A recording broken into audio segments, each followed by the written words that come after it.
Proton's S70 sedan is a hot topic right now, with loads of channels covering its various features and functions. But how does it perform as a road trip car? We find out during our Perak Getaway drive road trip.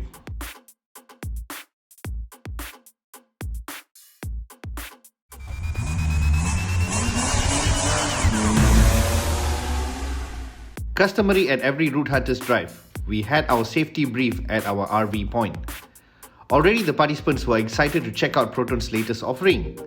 A quick highway drive later, we were ready to hit the open road. Our first stop required us to exit the Bukit Taga toll from the highway and down the long straight to Selangor Fruits Valley. This 1,000-hectare plantation turned tourist hotspot attracts an international audience with loads of attractions within an hour away from the city centre. We had to do a short hike to our breakfast, which was a generous spread which included nasi lemak, ayam goreng and kuihs.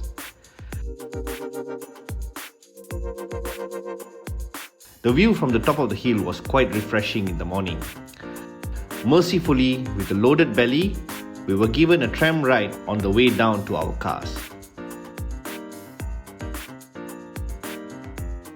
The first drive route is a route many hardcore driving and riding enthusiasts know about but barely talk about as they intend to keep it a secret. It's the B33 and B44 that runs from Bukit Taga to Kampung Suharto, and eventually you reach Tanjung Malim's old town.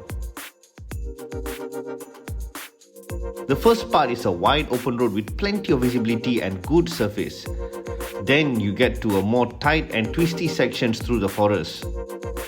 Proton's dampers and chassis setup was completely at home out here, soaking the bumps beautifully while getting loads of traction out of the corner to cope with the engine and transmission in sports mode. The rear dampers feel a little disconnected with the rest of the body, but otherwise the ride and handling is just beautiful.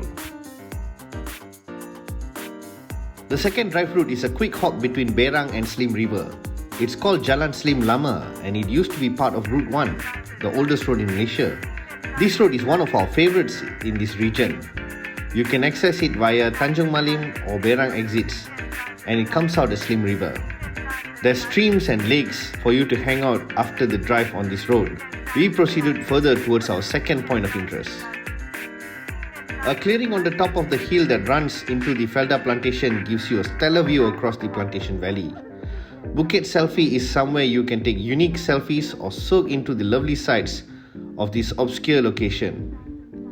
But it pays to get here early, before 10 AM, or otherwise you risk tanning yourself a shade darker than what you want. The last leg of the journey is very relaxed and relatively straight with wonderful views of the hills and paddy fields as we got towards the end of our drive.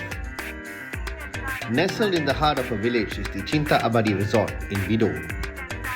This small resort with a limited number of kampung house style chalets and a kid-friendly pool is the perfect hideout to get away with family and friends. Our lunch was a perfect Malaysian style buffet with a killer gulai ayam, udang sambal tumis combo with participants rushing for more. The best part about this place is that there's a crystal clear stream that's running behind the resort. It's so clear that the bottom of the river is clearly visible from a drone shot. It was here that the participants were excited to check out the Proton S70. Even owners of cars like the M6, GR Yaris and the GT86 were impressed with how the car coped on the drive up here. So they jumped into the car and took it for a spin. The first thing you know that it does not have the vibration like most 3-cylinder cars like the Perodua Ativa or even the Peugeot 2008. You do notice an increase of lag compared to the X50 because this is a non-direct injection engine. But 225 Nm is 5 Nm more than the Civic Ketam, and that 7-speed gearbox is responsive in sports mode. It blew the minds of our participants, but the summary of the car was best said by the social media team staff at Chinta Abadi Resort. First time I driving this car, dia punya speed, punya handling untuk corner memang sangat-sangat sharp, sangat-sangat seronok lah. Memang best daripada I pernah bawa Honda City, Toyota Vios. Memang ini lagi height daripada spec level daripada Honda dengan Honda dengan Vios. So overall memang okay. Sesuai lah untuk staff-staff biasa macam saya ni untuk pakai kereta ni pun mampu milik lah, harga pun mampu milik. So overall it's okay. Thank you. Instead of crowding the usual malls, city roads, head northbound, and there are lots of hidden spots to get away from the hustle and bustle of the city life. If you have an engaging vehicle to drive, your road trip will become that much more rewarding. Thanks to Proton though, that engaging car can also work as an amazing daily and family car. If you'd like to take part in a drive like this, then click the link to our community which is in the description and be part of our next drive event.